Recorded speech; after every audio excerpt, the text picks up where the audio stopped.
alaikum wa rahmatullahi wa barakatuh. Obulungi ali ku mpewo za Salam TV tukubuuzaako nate ke kaseera ke kadde ate nga lwe lunaku olubeera olulaganyise mu budde buno bwennyini nga ffe banno okuva mu House of Zakah and Work for Uganda tugguse nate tusale empenda tusale amagezi tubeere nga twejjukiza wamu n'okwongera okumanya ebikulu ebiri mu mpagi ey'okusatu nga y'empagi y'obusiraamu eya Zakah. Tubabuuzaako nnyo abo bonna Allah tabaraka wa taala bakyayongedde omukisa okulaba nti n'obulamu tubulina ne tumusaba Allah atuwe tubeere nga tukozesa omukisa ogwo ate tutuuke mu maaso ge nga tusiimiddwa.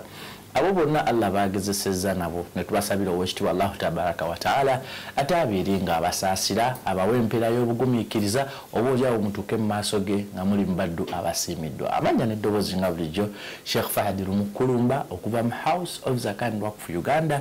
nga gye tuvuddeyo ate munnaye tujje tutunulire empagi eno butya bwe tugenda okutembeeta nayo tutambule nayo tulabe nga ate bwe tutuukira mu maaso g'owekitiibwa Allah tabaraka wa taala atusiime. Nkujjukiza nti House of Zakah and Work for Uganda esangibwa wali ku Perman Gardens kibanja namba 9 opposite Old Kampala Primary School. Gwe wenna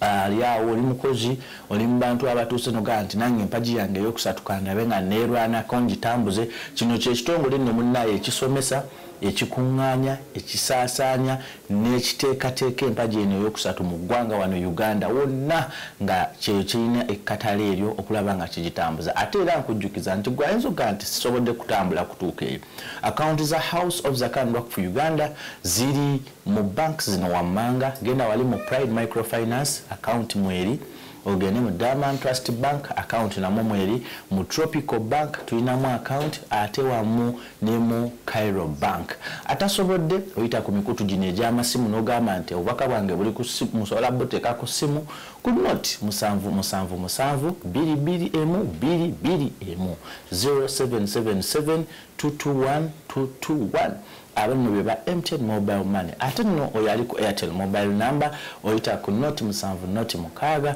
551919 noti 7 noti 6 551919. Insha Allah tabaraka wa taala ojja kubeera nga ofunika bulungi nnyo nawe awadde zaka ezo zennyini enamba z'okozesa n'okuba n'ogamba nti nze amaze okutereeza empagi yange ey'okusatu empagi y'obusiraamu kuba omwaka gudduka speed. Kakati tumaliriza omwaka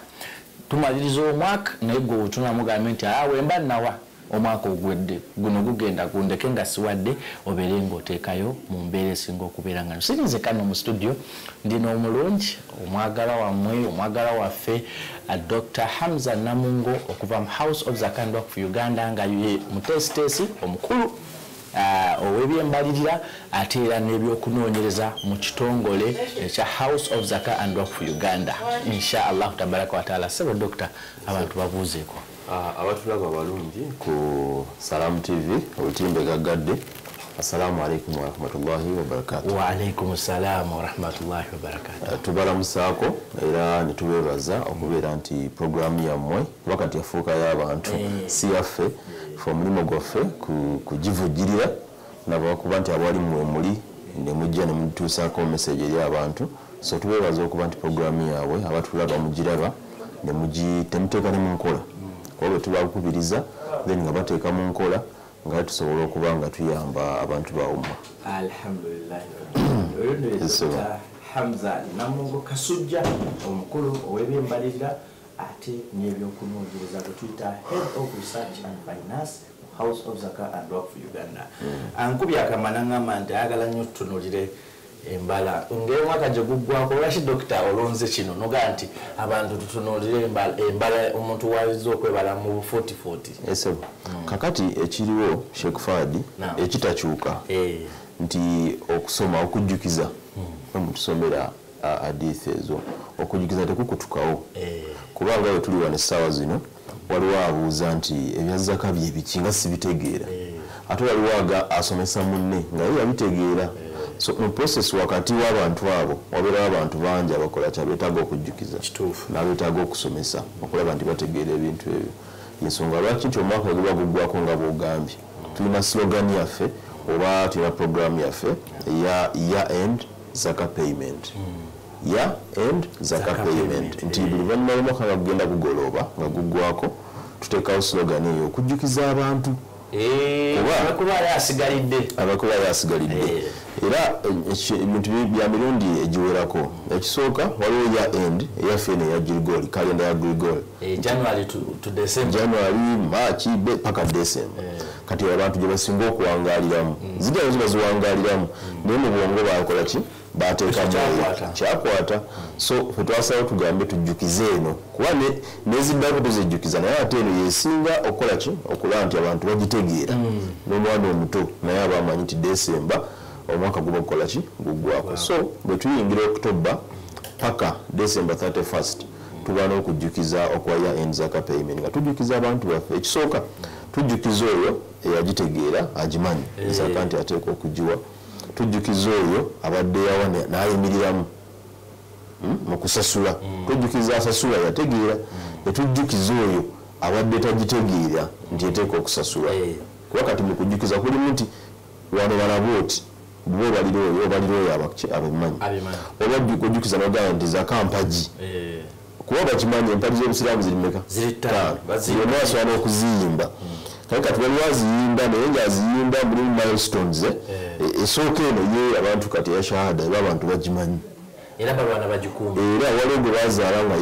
bwana babikola byonna ye n'alawulabi nga musiraamu kituufu kati waliwo ate abayingira obuyingiza abo banjawulo kakati bwe mulimu milestones mulimu ekisiibo okusiiba Ramadan n'embeera ne hijja bw'ozeetegereza kuba eswala mpagi zonna ziri ttaano naye yeri daily practice kati eva mu kino kya milestone terimu bitiibwa nti omuntu omu yasadde eswala ttaano bamukoledde ki bamukoledde shukuru okusaala eswala n'azimala ez'omwezi gwonna ekyakulabirako ekyo naye ate ojja gwena okwesanga nti ebbiri ye Makka n'ey'okusiiba nti abantu